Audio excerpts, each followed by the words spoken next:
Hi friends, welcome to మన ప్రజా కవి ఛానల్కి స్వాగతం. ఫ్రెండ్స్, ఒక వ్యక్తి ఈ సమాజంలో తనకంటూ ఒక గుర్తింపు ఉండాలి, తనకంటూ ఒక ఇమేజ్ ఉండాలి, తనకంటూ ఒక ప్రత్యేకమైనటువంటి స్థానం ఉండాలంటే ఏం చేయాలి అని చెప్పి ఒక చెట్టు కింద కూర్చొని ఆలోచిస్తూ ఉంటాడు.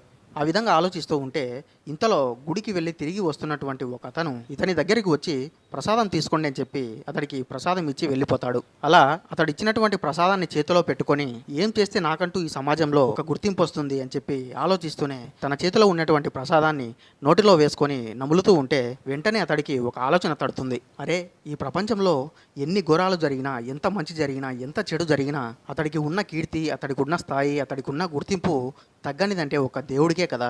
మరి అటువంటి దేవుడినే మనం ఆవహించుకుంటే మనకు కూడా అటువంటి ప్రత్యేకమైనటువంటి గుర్తింపు వస్తుంది కదా.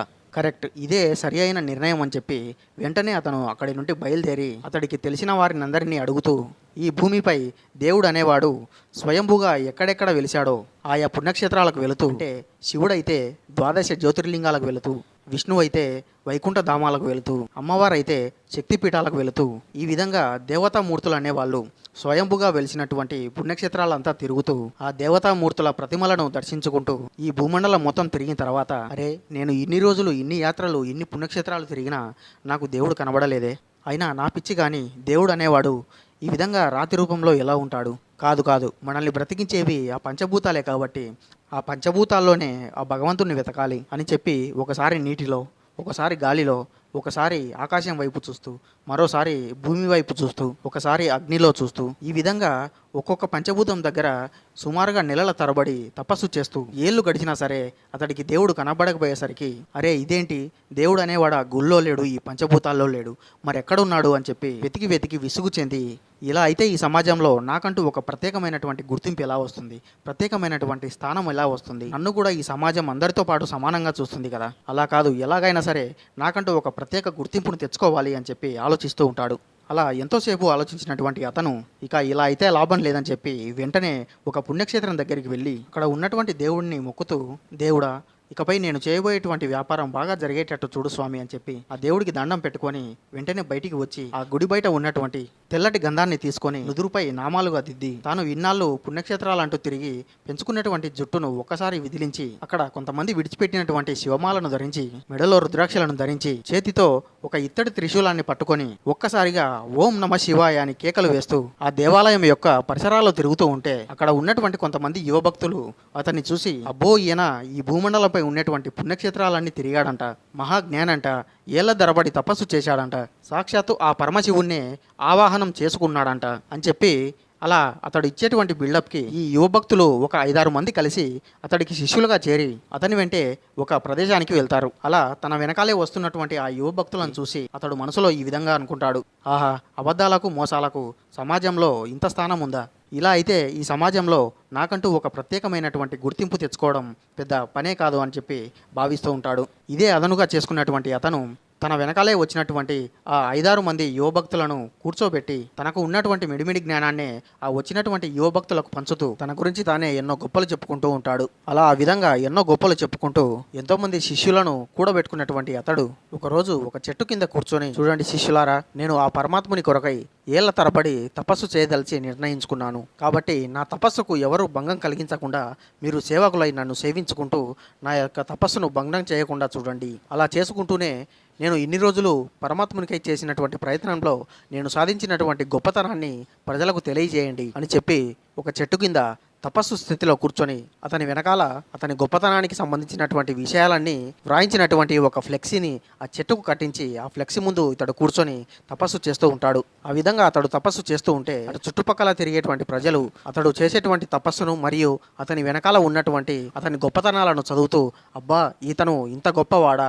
నిజంగా ఇతను ఇన్ని పుణ్యక్షేత్రాలు తిరిగాడా, పరమాత్మునికై ఇంత తప్పించాడా, అయితే ఈయన చాలా గొప్ప యోగి, మహానుభావుడు అని చెప్పి ఆ చుట్టుపక్కల ఉండే వాళ్ళందరూ కూడా అతడు తపస్సు స్థితిలో ఉంటే వచ్చి అతడికి మొక్కి అతని ఆశీర్వాదం తీసుకొని వెళ్తూ ఉంటారు. అలా చుట్టుపక్కల వాళ్ళు అతని ఆశీర్వాదం తీసుకొని వెళుతూ ఉంటే ఆ పక్కనే ఉన్నటువంటి అతడి సేవకులు వాళ్ళని పక్కన కూర్చోబెట్టి అతడి గొప్పతనం గురించి ఇంకాస్త ఎక్కువ చెబుతూ ఆయన హిమాలయాల్లో సంచరించారు, సాక్షాత్తు శివుడినే దర్శించుకొని ప్రజల శ్రేయస్సుకై తిరిగి ఇక్కడికి పంపించారు అని చెప్పి చెప్పడం జరుగుతుంది.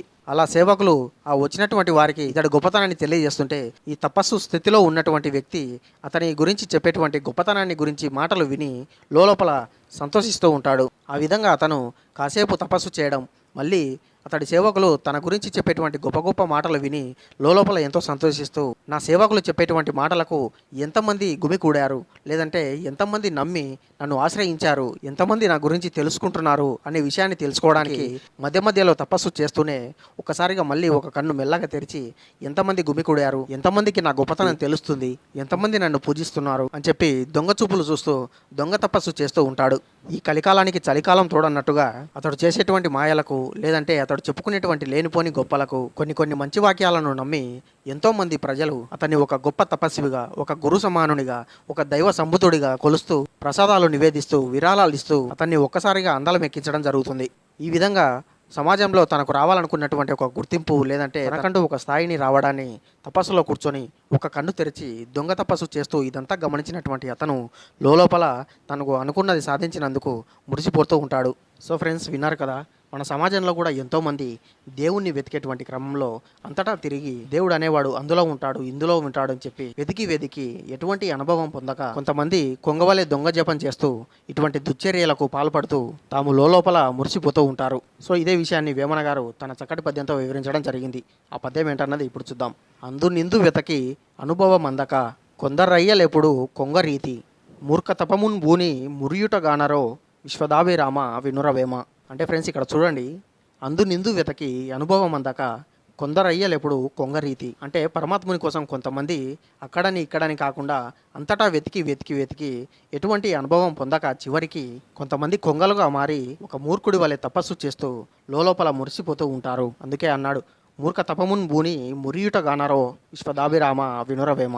అంటే ఫ్రెండ్స్, ఇక్కడ వేమన గారి ఉద్దేశం ఏమిటంటే ఆ పరమాత్ముని తెలుసుకునేటువంటి క్రమంలో కొంతమంది ఎన్నో పుణ్యక్షేత్రాలు తిరుగుతూ అంతటా వెతికి దేవుడి కోసం అందులోనూ ఇందులోనూ వెతికి చివరికి ఎటువంటి అనుభవం పొందక ఇక ఈ జన్మకి ఆ పరమాత్ముడు అనేవాడు మనకు దర్శనం ఇవ్వడం అని చెప్పి నిర్ణయించుకొని ఈ క్రమంలో నేర్చుకున్నటువంటి మిడిమిడి దైవ జ్ఞానంతో సమాజంలోకి వచ్చి దొంగ తపస్సులు చేస్తూ ప్రజలను ఆకర్షించుకునేటువంటి క్రమంలో లేనిపోని గొప్పలు చెప్పుకుంటూ దొంగ మహిమలు చేస్తూ తద్వారా భక్తుల నుండి వచ్చేటువంటి కానుకలను తీసుకుంటూ నైవేద్యాలను ఆరగిస్తూ ఒక కొంగలాగా దొంగ జపం చేస్తూ లోపల మురిసిపోతూ ఉంటారు అని చెప్పి వేమన గారి ఉద్దేశం.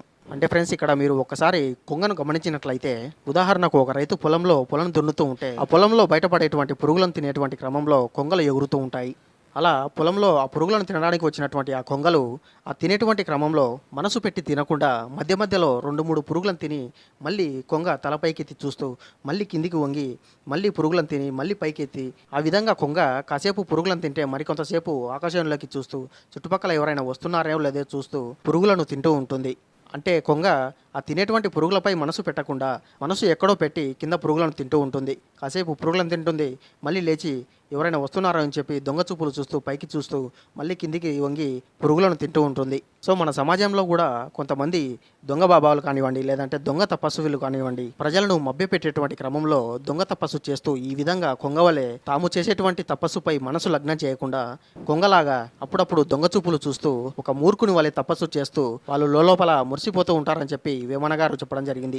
సో విన్నారు కదా ఫ్రెండ్స్, మన సమాజంలో దొంగ తపస్సులు చేస్తూ దొంగ మహిమలు చేస్తూ ప్రజలను మభ్యపెట్టే వాళ్ళను కొంగలతో పోలుస్తూ తన చక్కటి పద్యంతో వివరించడం జరిగింది. సో ఇది ఫ్రెండ్స్, మరో వీడియోలో మరో పద్యంతో మళ్ళీ కలుద్దాం. అంతవరకు సెలవు. Keep watching.